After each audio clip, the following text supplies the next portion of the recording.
I didn't pull into the driveway that night. Instead, I parked across the street, engine ticking softly as it cooled in the dark. But inside the car, the air felt like it weighed 1,000 pounds, thick, suffocating. I didn't have a plan. Hell, I barely had a coherent thought. Just this sick pressure in my chest, like something heavy and rotten was sitting on my lungs. I stared at the house, our house. The light in the upstairs bedroom was still on, casting a pale rectangle onto the front lawn. Jenna, my wife, was supposed to be at yoga. That's what she told me. Finding herself was the phrase she'd been using a lot lately, as if skipping dinners and coming home late was some kind of spiritual journey. By all accounts, I should have already been inside by now. I should have been setting the table for two, warming up the lasagna I made from scratch like some lovesick fool. But instead, I was sitting there like a stranger, watching my own house like it didn't belong to me. 10 minutes ticked by. Maybe more. I lost track. Time had started doing that weird thing, slowing down and folding over itself. Then it happened. A sleek silver car I didn't recognize eased into my driveway. The kind of car a guy buys when he wants people to know he's successful without saying a word. And then, there she was. Jenna stepped out of the passenger side, laughing too loud, like the world was just hilarious. She smoothed her dress like she was trying to impress someone. And let me tell you, she looked good. Too good. The man didn't get out. Stayed in the car. I couldn't make out his face, but I saw her lean into the window, say something low, intimate. Her head tilted in that familiar way, like she was sharing a secret or a promise. Then she smiled, smirked, and stepped back. The car rolled off into the night like it was never there. I didn't storm across the street.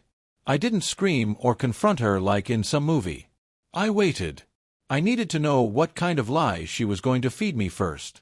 She fumbled with her keys at the door, humming like she didn't just walk out of another man's car. I watched her silhouette slip inside, the porch light flickering out right after her. That was my cue. I got out of the car and crossed the street, not even sure if my legs were moving. I just went. She forgot to lock the door. I pushed it open and stepped inside without a sound. The house smelled off. Not bad. Just off. Like the air had been soaked in someone else's cologne. Something that didn't belong here. I could feel it in the walls. I crept upstairs, lights off, moving slow. Every step felt like I was descending deeper into someone else's life. At the top of the stairs, I stopped. The bedroom door was cracked open. The lamp still glowed soft and yellow. Jenna stood by the bed, her back to me. She was holding a white envelope, one I knew damn well hadn't been there when she left. I'd found it in the mailbox earlier and placed it there myself. No return address. Just 5 chilling words scrawled across it in thick black ink. For the unfaithful wife. She tore it open like she already knew what it was, and she was too frantic to pretend otherwise. Her whole body tensed the second she pulled out the letter. She didn't even finish reading it before she made this strange, choked sound. That's when I stepped into the room. Closed the door behind me. Loud enough for her to hear. She spun around like I'd caught her mid-crime. Her face drained, then flushed red, not with guilt, but with pure, unfiltered panic. "Good yoga class?" I asked, voice calm enough to scare even me. She blinked like her brain was rebooting. Then, right on cue, she shifted gears. Jenna was good like that, always fast on her feet. A survivor. She dropped the letter like it burned and gave me this weak smile that didn't reach her eyes. "You're being paranoid, Matt," she said, shaking her head like I was some lunatic. "It's not what you think." I didn't move. I didn't say a word. I let her come closer, close enough that I could smell that guy's cologne still clinging to her hair. She reached for my hand, but I let it hang dead at my side. "Then tell me, Jenna," I asked, voice low and even. "What exactly do I think?" She glanced at the letter lying on the bed, then back at me. Her brain was running the math, weighing the angles. I could see it all happening in her eyes. And then she made her play. "You're always like this," she said smoothly, slipping into victim mode. "That's why I didn't tell you about Brian. He's just a friend. That's it. I didn't mention it because I knew you'd make a whole thing out of it." Brian. The name hit like ice water. She said it like I was supposed to know who that was. You mean the guy you left your wedding ring in the glove box for? I asked, watching her face freeze. She opened her mouth. Shut it. Opened it again.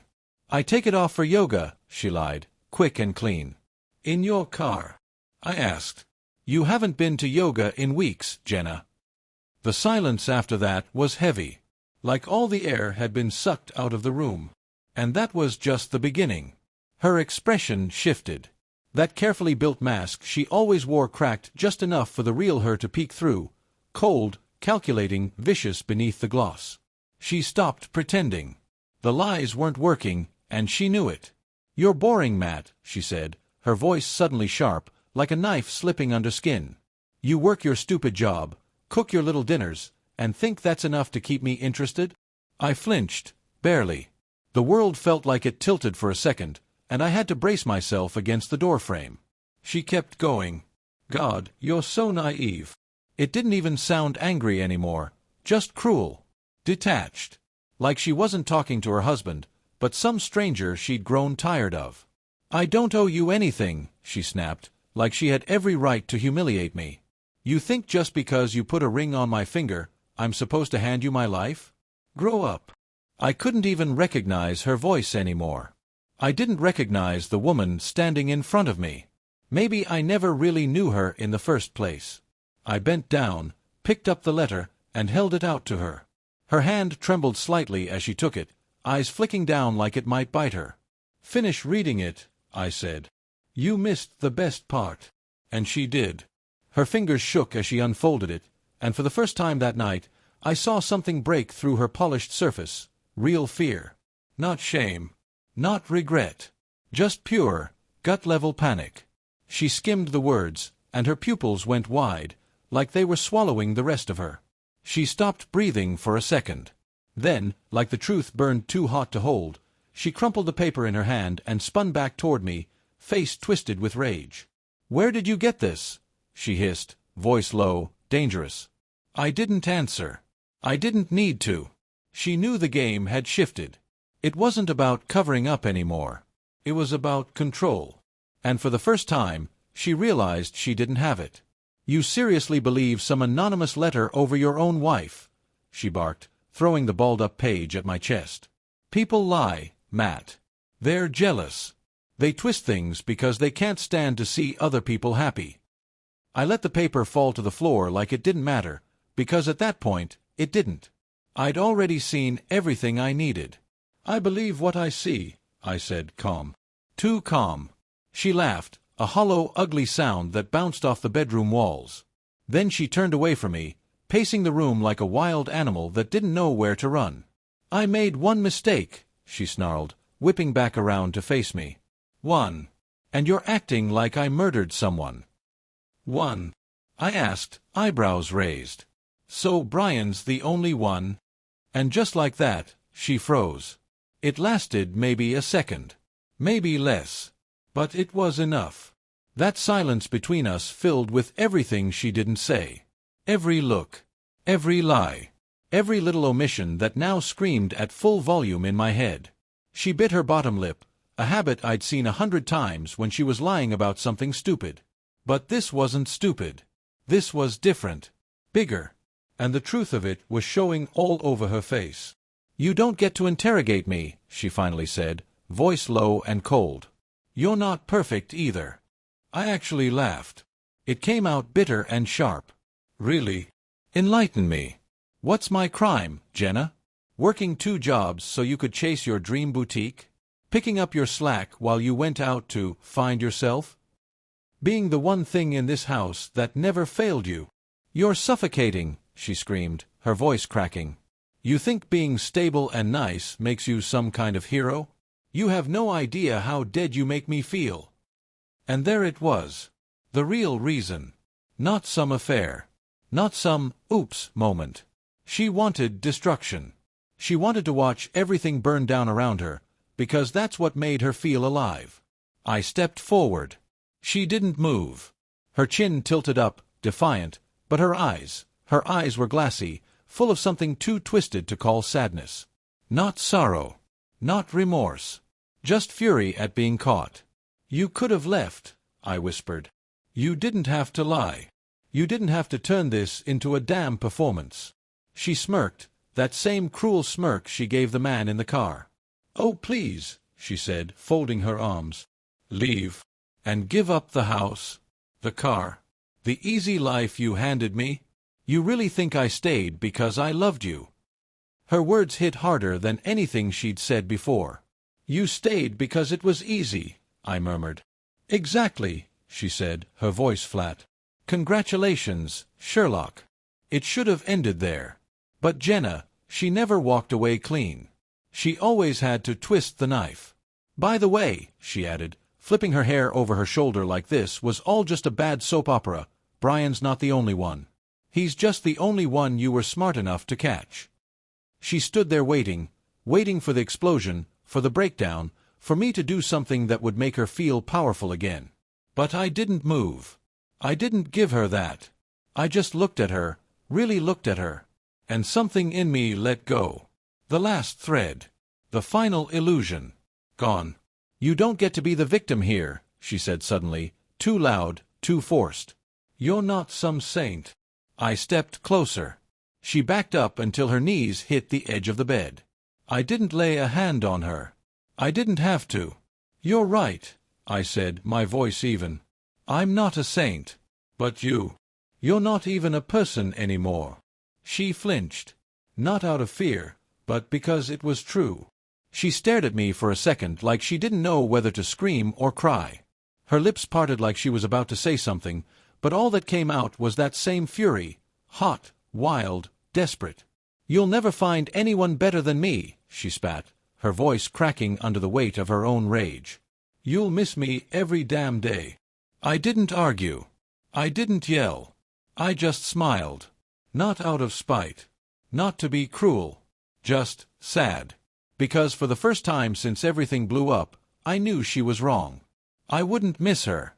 Not even a little. I turned my back and walked out of the bedroom. Her voice followed me down the stairs, first calling my name, then demanding I come back, then cursing, then pleading. Like whiplash. Like she was trying on emotions until one of them worked. But nothing worked anymore. In my hand, I still held the letter.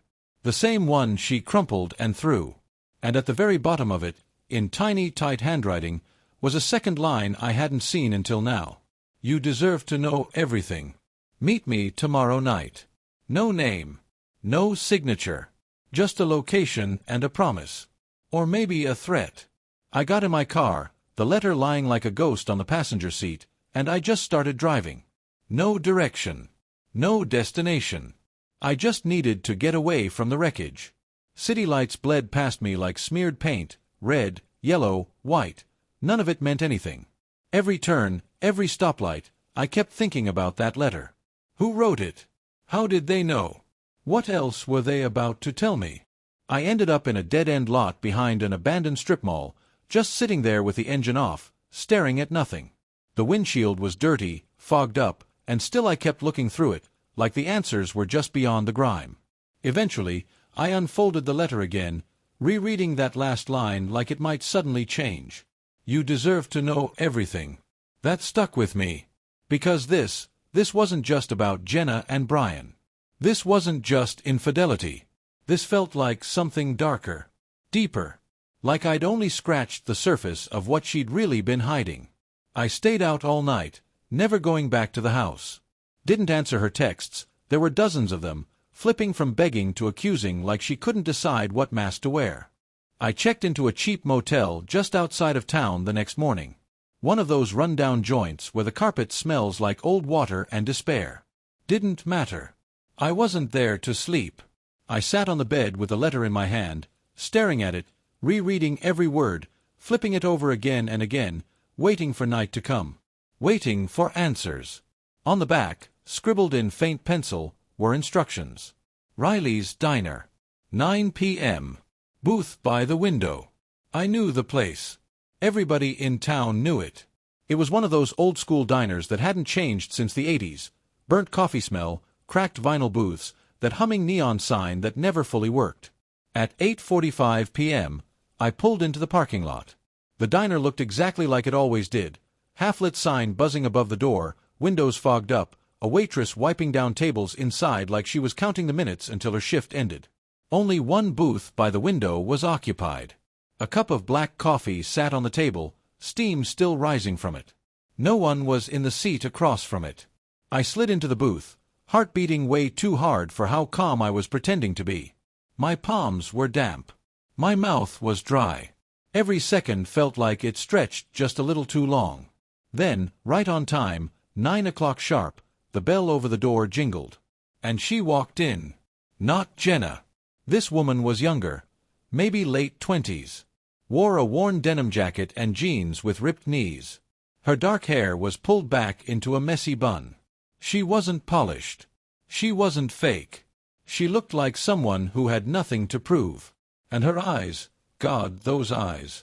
They were sharp, watchful, the kind that didn't miss a damn thing.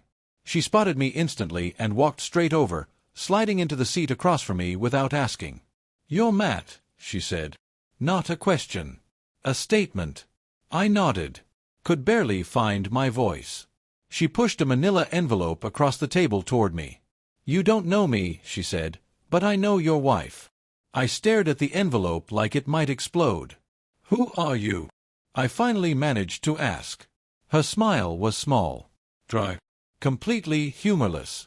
"Someone who watched Jenna destroy more than just you." And just like that, my stomach dropped. She wasn't done. "She's been running this game for years," the woman said, voice low and steady. "You're not the first. And if you're not careful, you won't be the last. Jenna doesn't cheat. She hunts." The words didn't make sense at first. I just sat there, heart thudding in my ears. "You think Brian was the worst of it?" she added with a bitter laugh. "You haven't even seen the half." I forced myself to pull the envelope closer. It was heavier than I expected. Inside, photos, receipts, screenshots, emails, each one worse than the last. Jenna with men I didn't know, in bars, hotel lobbies, even parked cars. Her smile never changed. Sweet, charming, empty. And then there were the cash exchanges, her slipping envelopes into men's hands, whispering into their ears. It wasn't just cheating. It was a whole other life. And she'd hidden it from me with terrifying ease. I pushed the envelope away like it was radioactive.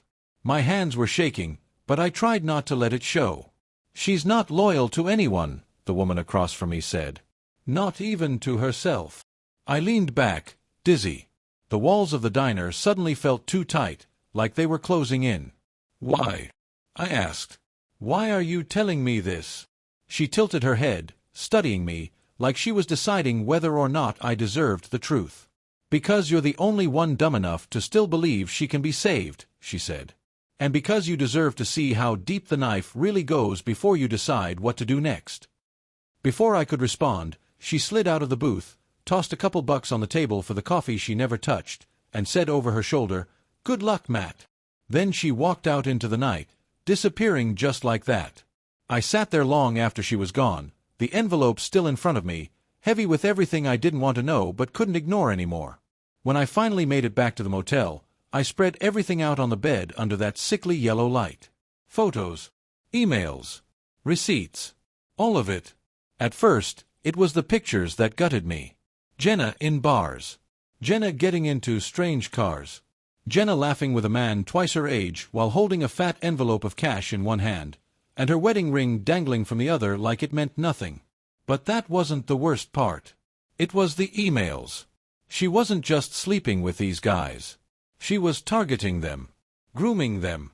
In one thread, she messaged someone named Mara. Found another one. Dumb, loyal, perfect. Should be easy to bleed out over time. She attached a photo of me, smiling like an idiot, holding the keys to the house I bought for us. Underneath, she wrote, "Future ex-sponsor." I leaned back against the moldy wall, staring at the ceiling like it might collapse and do me a favor. I wasn't her husband. I was a damn project. A mark. An investment she expected to drain slowly until I broke. She wasn't ashamed of it. She was proud. I didn't sleep. Just sat there watching the hours crawl by. When the sun finally crept into the sky like a pale ghost, I was already dressed. I needed answers. Not from strangers. Not from messages. From her. So I went back to the house. Pulled up around noon.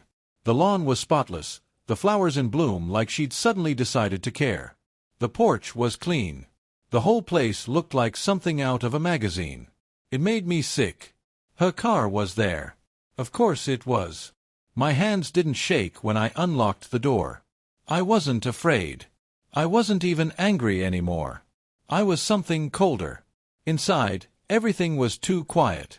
I moved through the rooms like a shadow, headed straight upstairs. This time, the bedroom door was wide open. Jenna was sitting cross-legged on the bed, like she'd been expecting me. She didn't look surprised. "So," she said, casually biting her lip like she was still trying to play innocent, "did you find what you were looking for?" No apology. No panic. Just that same smug detachment, like I was the final item on her to-do list. I dropped the envelope beside her on the bed. Her eyes flicked down to it, then back to me. One brow arched in that perfect little curve she used when she was pretending to be unbothered. "You went digging," she said with a dry laugh. "Congrats." I didn't respond. I just waited to see what she'd say next. She didn't disappoint. "You were supposed to be different, you know," she said, leaning back on her palms. "Reliable. Safe. And for a while, you were." She shrugged, like it was out of her hands. Like I was the one who failed her by not being entertaining enough. "But people like you," she continued. "You get boring, Matt. Eventually, all of you do." I stepped closer, not threatening, just steady. "And that gives you the right to destroy everything?" I asked. "Because you're scared of being bored?" Her smile curled, slow and lazy. "No," she whispered. "I destroy things because it's fun." It wasn't the most shocking thing she'd said. It was the fact that she meant it. She stood, moving with that same slow grace she always used when she wanted to look in control. "You think you're the first to confront me?" she asked, stepping in close now, like I wasn't even a threat. "You think you're the first one to figure me out? That's adorable." And then I saw it. Not fear, not regret. Amusement. I was entertainment to her. A little drama to spice up her afternoon. "You had choices, Jenna," I said. "You could have left. You could have walked away. So why stay and burn me down piece by piece?" She tilted her head, considering that. Then she smiled again. That same shark smile. "Because it was easy," she said. "Because you let me." And there it was. The raw, undeniable truth. No excuses. No justifications. Just ice-cold reality. I nodded slowly, feeling something shift inside me. Something final. "Not anymore," I said. She laughed. Loud and ugly. "Right. So what now? You gonna cry? Threaten me? Run to your mommy? Call the cops?" "No," I said, voice low and flat. "I'm gonna let you finish what you started." That made her blink. The first sign of real confusion I'd seen on her face. "You wanted this life to burn down," I continued. "Fine. But you're going down with it." And just for a moment, just a flicker, there it was. Fear. Real, honest fear in her eyes. But it was too late for her now. I didn't say another word. Just turned around and walked out of the room while she stood there, stunned and silent. She started calling. Then texting. Then leaving voicemails, each one more desperate than the last. Angry. Apologetic. Seductive. Pleading. She cycled through every weapon she had, hoping one would hit the mark. But I didn't respond. I wasn't interested in talking. I was interested in finishing this. The next day, I got to work. Not emotionally. Not erratically. Just methodically. Jenna had built this little empire of manipulation with confidence, assuming she'd never leave a trace. But she had. Plenty of them. Receipts. Screenshots. Photos. Email threads. Financial documents she forged in my name. False business expenses. Even messages between her and her friends, showing exactly who helped cover for her. By the time the sun went down, I had it all compiled. Every bit of evidence. I dropped it onto a flash drive, labeled it simply, Confession Insurance. And no, I wasn't going to the police. That would have been too easy. Too clean. She didn't deserve clean. When I pulled up to the house that evening, she was already standing in the driveway like some magazine cover, arms crossed, eyes watery, face scrubbed clean for sympathy. "Matt," she called softly, stepping toward me like we were going to have a heart-to-heart. I didn't say a word. Just handed her a folded sheet of paper. She took it reluctantly, unfolded it slowly. And then she read it. Her expression changed as the words sank in. First confusion. Then panic. Then outright horror. It was a written confession. Everything, spelled out in her own words. Her affairs. The financial fraud. The scams. The lies. All she had to do was sign it. If she didn't, that flash drive would go out to every man she'd ever conned. Every employer she lied to. Her parents. The IRS. Hell, even Brian. She looked up at me, hands trembling. "You can't be serious," she whispered. "Dead serious," I replied. "You wanted a game, Jenna?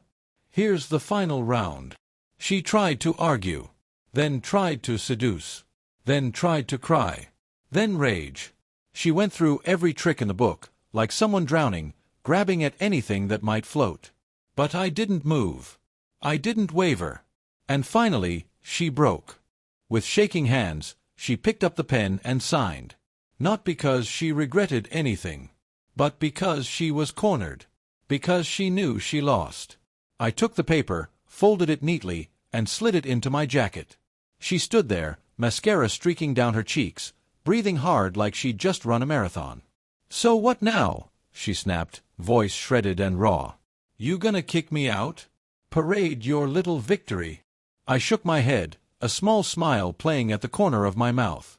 "No, Jenna," I said quietly. "You stay." Her eyebrows pulled together in confusion. "What? You stay in this house.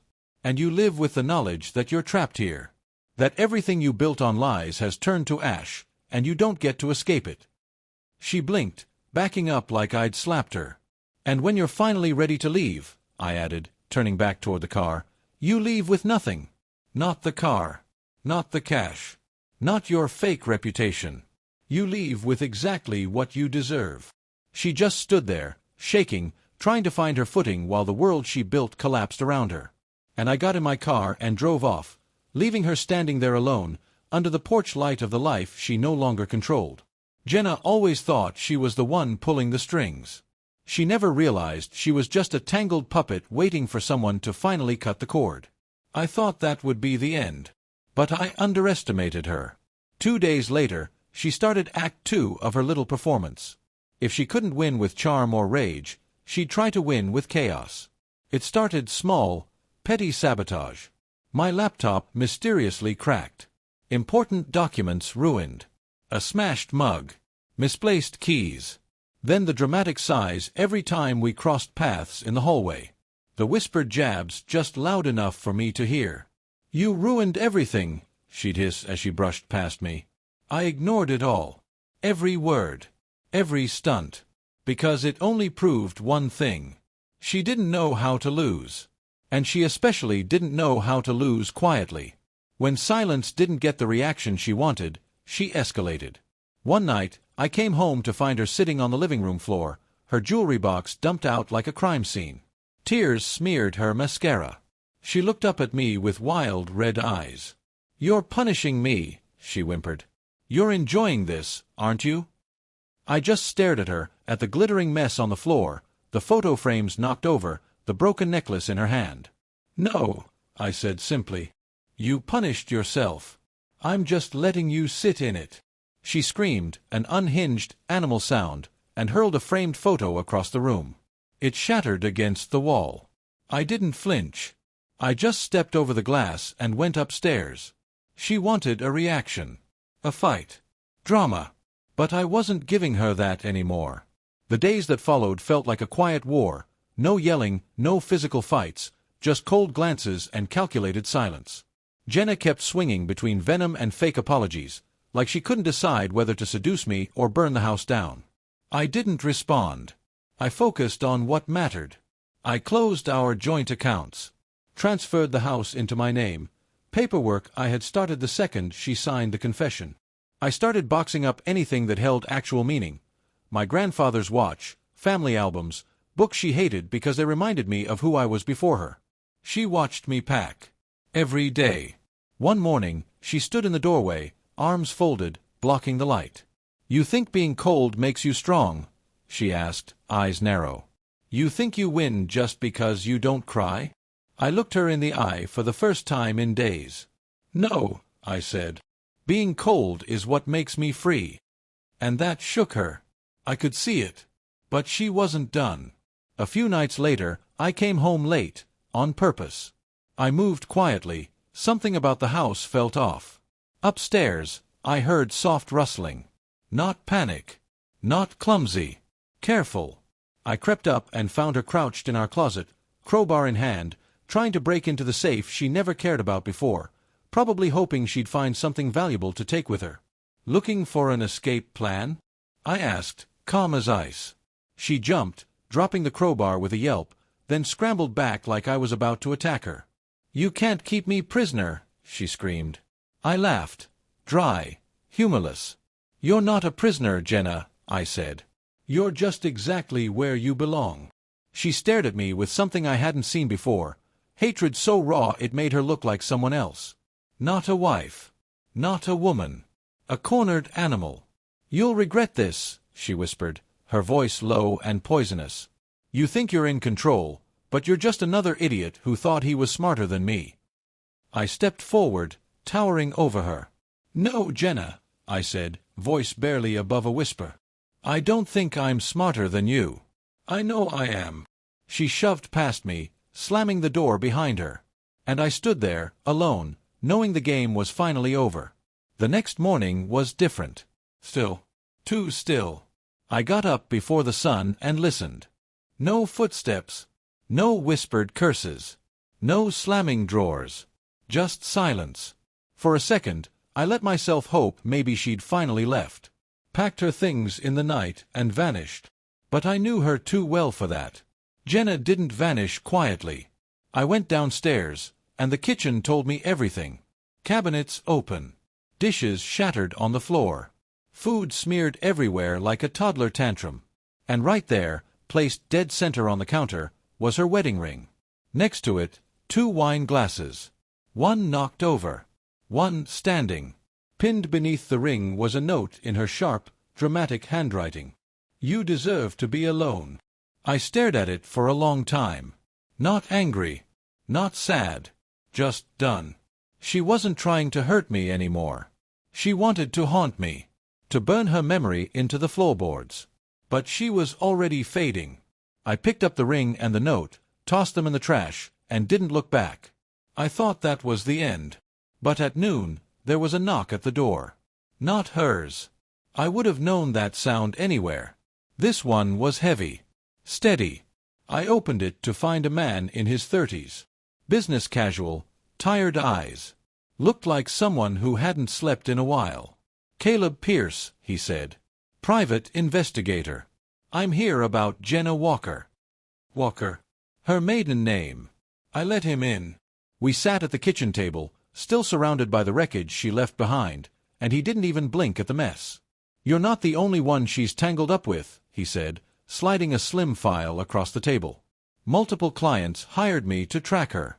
Stolen property. Financial manipulation. Identity theft in some cases. She's been running the same con in different cities for years." I opened the file.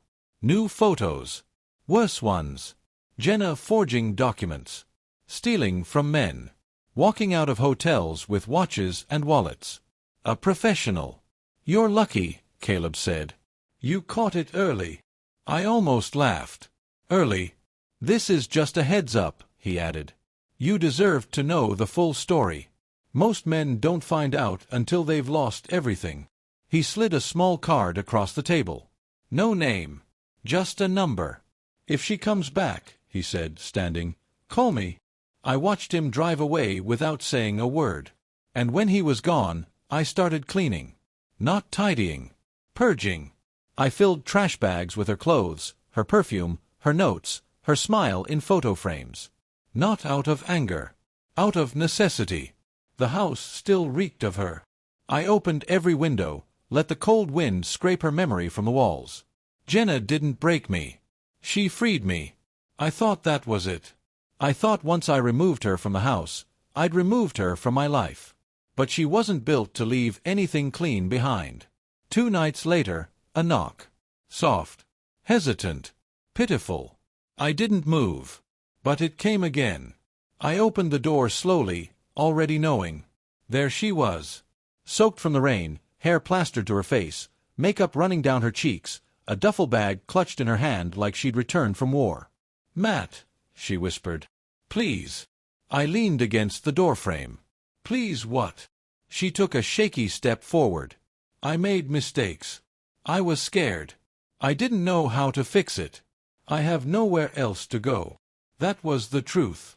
She didn't come back out of love. She came back because every other door had slammed in her face. I stared at her for a long moment. Then I stepped back, not to let her in, but just enough to make her think I might. Hope flickered in her eyes. And then I closed the door. No yelling. No speech. Just a solid, final click. She broke down on the porch, sobbing, begging through the wood. I didn't answer. This was her storm to stand in, not mine. When I looked again, she was gone. Only her bag remained, slumped like a corpse at the edge of the porch. I left it there. 3 days. Then I dragged it to the curb with the trash. Watched the truck crush it into something unrecognizable. And that, finally, was peace. Not the kind with sunsets and closure. The kind that feels like silence after years of screaming. I moved. Sold the house. Left the city. Built something new. Small. Quiet. Real. Sometimes I wonder where she is. If the consequences finally caught up. If she ever chokes on her own reflection. But I don't chase those thoughts anymore. I let them rot with the version of me she tried to kill. She didn't destroy me. She taught me to stop pretending a lie was love. And now, I don't just survive. I live. Thank you for visited my YouTube channel. Your support, likes, and comments truly inspire me to create even more engaging content. If you enjoyed this video, don't forget to subscribe and hit the notification bell so you never miss an update. You're a part of this amazing community, and I'm thrilled to share my stories with you. See you in the next video on YouTube.